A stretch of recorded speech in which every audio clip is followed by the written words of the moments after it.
Why hello there. I'm MapleDungeons, and today I'm going to be making another video about another Torchlight 2 character, which I have made as an Outlander. Now, I decided to do this because I didn't see any kind of negative criticism on my last video, so it seemed like a pretty good format, so I'm going to do the same thing now. I'm going to go over this class's skills, the Outlander skills, and then just put in a few points, and then show you some gameplay as the Outlander. I'll do probably another video of the same class once I get a little bit of a higher level, and you can see the low level gameplay as well as the maxed out or high level gameplay. So the skills that the Outlander has to offer are separated into three trees. There is the warfare skills, and they include rapid fire, which seems to just be a damaging skill that will knock back enemies and strip away their armor, so it's very utility based. You have this, which is an escape. Rune Vault is a skill that will vault you backwards. You have Chaos Burst, that is basically just a ricocheting projectile, and it's an AoE spell. And then another AoE spell that this time will poison and cripple enemies. Then you have this Vortex Hex, which seems to be a pet that will actually fear enemies away. Sorry, this one won't fear, this one will stun enemies away. There's another one that will fear that we'll see in a couple seconds. This is a skill where you'll hurl a glaive around and it will slow enemies. So it's a slow, and then finally you have this poisonous attack that will attack everything in range and poison everyone around you. So this trait line is all about AoE damage and utility in the form of stuns and slows and getaways. The lore skills include this skill that I started out with, the Glaive Throw. The Glaive Throw is just basically an AoE damage spell. Then you have Tangling Shot, which will bind and immobilize a target for a few seconds. Finally, on this line we have the Glaive Sweep, which will throw your glaive in a 360-degree arc. It'll knock back and stun foes. Then I have Sandstorm, which is a spell in which you hurl the glaive. You might notice the pattern there, and that all these spells involve your glaive. And it's a life-stealing ability. Then I have this Wall, which will actually put down a wall that will block any foes from coming around. Then there's the Burning Leap, which will do a jump. It will be good for closing gaps or for escaping. It's very useful, and I want to be taking this skill as soon as I hit 35 because I really like having that movement. The Flaming Glaives is the final skill on this tree, and it'll involve hurling two flaming glaives that will circle outwards and basically do a bunch of AoE damage. So you'll have two options for doing that big AoE damage. You can have the Venomous Haul or the Flaming Glaives. Now we have the Sigil skills. The Sigil skills involve a Blade Pact, which is a spell that will undermine the enemy's defenses. It's just going to weaken them and make them easier to squish. The Shadow Shot will do some AoE damage for you. The Bane Breath will do some more AoE damage for you. And if you manage to kill people with it, it will actually resurrect those people you kill as your minions. There's then another pet that this one is the one that will actually fire and make enemies flee.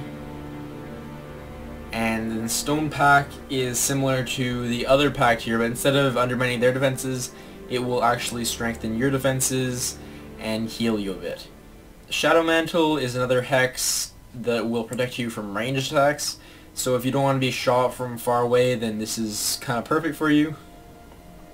Shadowling Brute is the final spell in this ability line, and it will actually call out a pet for you.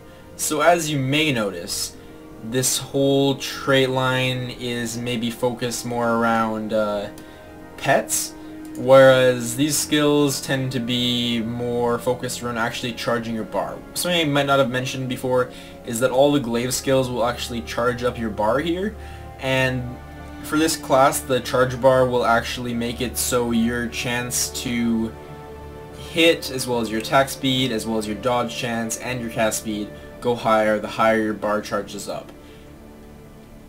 So if you want to go for charge skills, you probably want to spec into this tree a bunch, and this is just general utility. As for passive skills, we have a few options. There's 3 in each tree as per usual. There's long range mastery, which is something you're going to want to spec into if you're using any kind of ranged weapon. And then if you're going to go even farther than that into specking into making those weapons hit hard, you can either pick shotgun mastery for that shotgun dual wield, or you can pick the dual wield pistols for that. But you might just want to leave this open and wield whatever. In lore we have dodge mastery, which will do exactly what you'd expect it to. It'll give you a higher dodge chance. We have poison burst, which will do exactly what you'd expect it to. It coats all your weapons with poison. And then you have share the wealth, which is an interesting passive in which all your charge benefits also go to your pet. So this is pretty useful, especially if you're going high into the charge skills. So if you're going to be specking into a bunch of the glaive skills here, the glaive throw, the glaive sweep, the sandstorm, you're going to want to go into share the wealth as well for that maximal damage with your pet. Now in the sigil tree we have Master of the Elements, which will just give you higher to all poison damage and all other elemental damage too, but I'd expect what you really want to spec into this for is if you're going for a high poison kind of spec. Then there's Shadowing Ammo, which is a chance to actually convert enemies you kill into bats. And then there's Death Ritual, which will actually make those bats a lot stronger. So I would assume if you want to go in that heavy pet, heavy necromancer kind of thing, I'd do these two trait lines together. With all that said, how about what I'm going to do? So what I like to do with my specs in a game like this is basically design them, as long as I'm not going for like some super hardcore difficulty. This is the second to highest difficulty. It's not the elite, it's the veterans, so I can still play around with this a little without going too much into theory crafting. So what I have found so far is this shotgun, which I'm going to wield. And then I have some boots, which I'm also going to wear. And since there is another ring that I have, I'm going to wear that as well. And I'm forgetting which button it is to wield a ring. Now, if I open up the character panel, I see I have 11 focus, and what I need in order to wield this necklace is 2 more points into focus. So I'm going to do that in order to wield this, and I'll have some extra mana now, which means that I have some room for some extra skills. And for that reason, as much as I'm going to spec into this later, because I'm planning on going with a full shotgun build, big impact, I think for now I'm going to invest in rapid fire, 2 points into rapid fire to get some damage going, and then put that right on my bars.